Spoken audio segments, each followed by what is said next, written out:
People in New Hanover County who plan to vote early in this year's municipal elections will now have more ways to do it.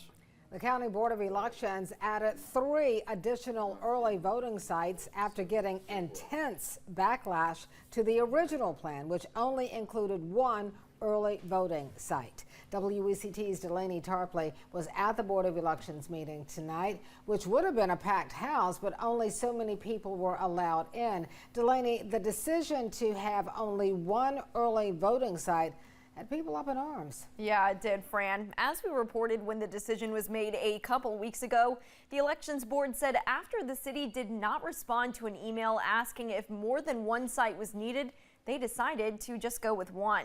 And that was going to be the Northeast Library off of Military Cutoff. Well, that created an uproar, which is why so many people came to the meeting tonight and why the board decided to add more early voting locations.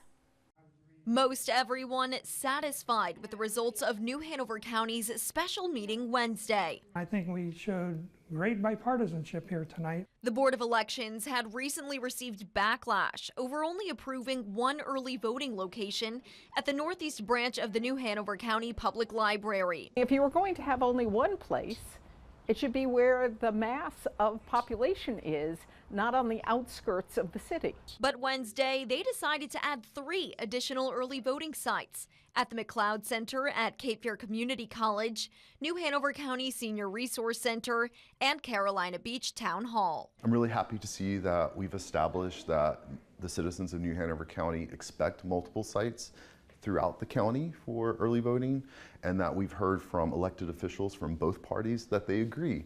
While many were happy about the additions, they weren't so happy about the lack of access to the Board of Elections meeting room while they were making that decision. Board of Elections members tell us because of fire code, only 15 people could watch the meeting in the room.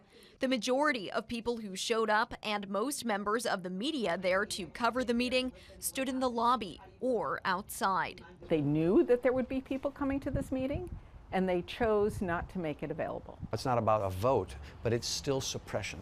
It's suppression of the citizens from being able to understand how their government works. While there was an option to stream the meeting online, technology issues prevented that for many of the people standing outside. They want to be able to do public business out of the eyes of the public. That's what people are feeling. Board of Elections members told us they wish they had a larger space to conduct these meetings. Our space is too tight. We couldn't fit everyone in, and I would also wish we had more space for everyone. We should be able to allow everyone in the room. But overall, they believe the outcome of the meeting was a win for the people of New Hanover County. We analyzed everything up and down, and we came to the conclusion that additional voting sites were in fact warranted. Now, days and hours for these additional early voting sites will be different from the original early voting site at the Northeast Library branch. Inside this story, I've laid out the days that each site will be open along with the hours. Live in studio, Delaney Tarpley, WECT News.